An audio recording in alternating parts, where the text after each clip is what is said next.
Story: The Pole. A guy meets a childhood pal. What are you doing for yourself these days? I'm a fireman, his old friend replies. Yeah, my 15-year-old kid wants to be a fireman, says the guy. Well, says his friend, if you want some good advice, you've got to install a pole in your house that will go to the basement so your kid can practice. The hardest thing for a fireman is to jump off into space and catch that pole in the middle of the night. 10 years later, the two guys happen to meet again. Well, did your son become a fireman?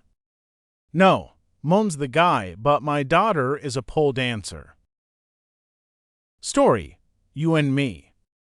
For a couple years I've been blaming it on iron poor blood, lack of vitamins, dieting and a dozen other maladies. Now I found out the real reason. I'm tired because I'm overworked. The population of this country is 237 million, 100 per million are retired. That leaves 133 million to do the work. There are 85 million in school, which leave 48 million to do the work. Of this, there are 29 million employed by the federal government. This leaves 19 million to do the work.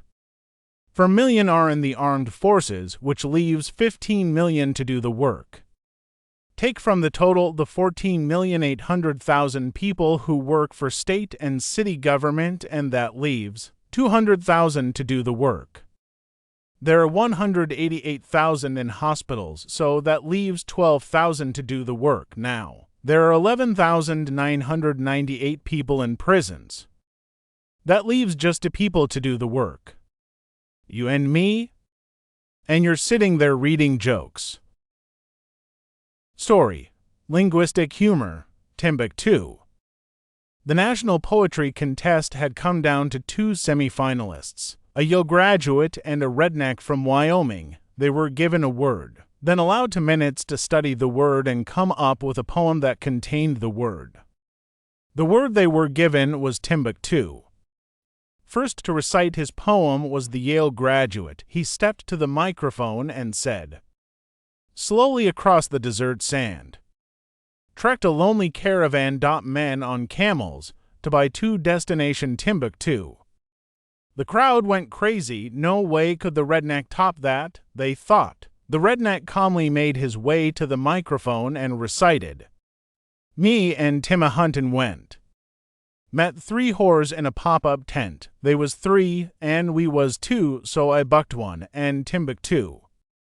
The redneck won hands down." Story: Astounding. Tilly and Millie, 2 old girlfriends, met for lunch. I married a wealthy clothing manufacturer, announced Tilly, and he bought me a yacht for my birthday. Astounding, said Millie.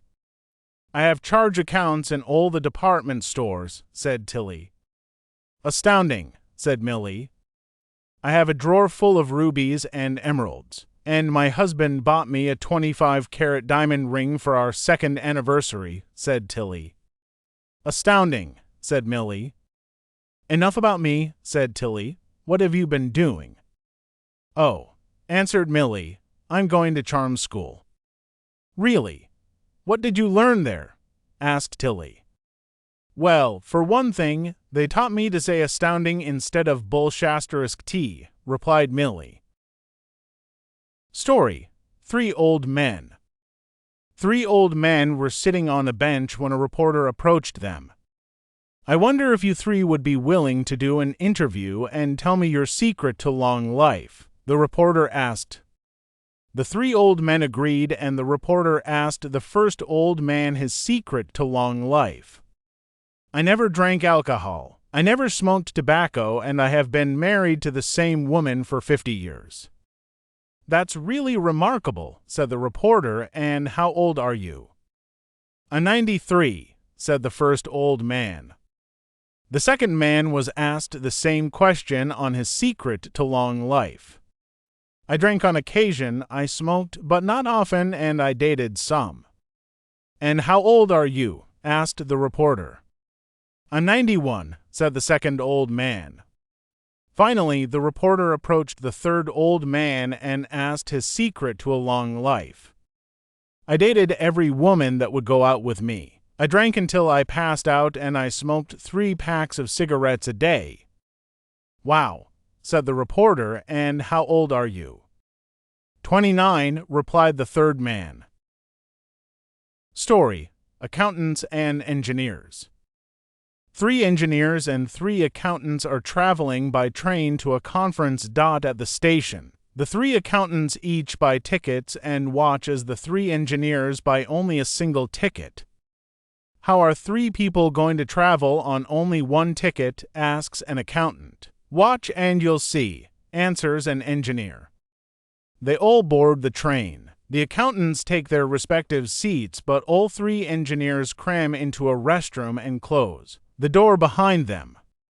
Shortly after the train has departed, the conductor comes around collecting tickets. He knocks on the restroom door and says, "Ticket, please." The door opens just a crack and a single arm emerges with a ticket in hand. The conductor takes it and moves on. The accountants saw this and agreed it was quite a clever idea. So after the conference, the accountants decide to copy the engineers on the return trip and save some money, being clever with money and all. When they get to the station, they buy a single ticket for the return trip. To their astonishment, the engineers don't buy a ticket at all. How are you going to travel without a ticket? Says one perplexed accountant. Watch and you'll see, answers an engineer. When they board the train, the 3 accountants cram into a restroom and the 3 engineers cram into another one nearby.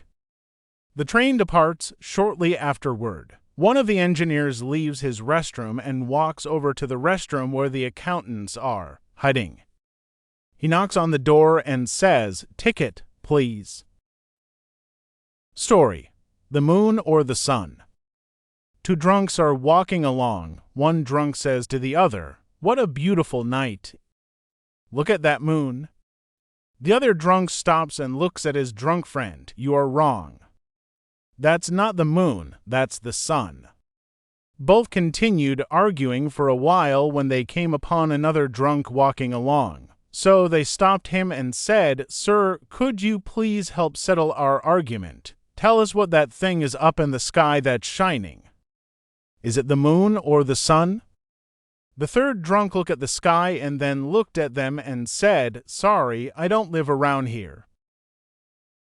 Story: The Joy House. These 3 drunk guys decide to go to the Joy House. The madam sees them coming and tells the girls to just throw some blow-up dolls in the rooms and turn the lights out. The guys are so drunk they won't know the difference. 30 minutes later, the fellas are back out on the street. The first drunk says, "My girl was passed out. She never made a peep." The second drunk shouts, "My was dead. She never moved a muscle."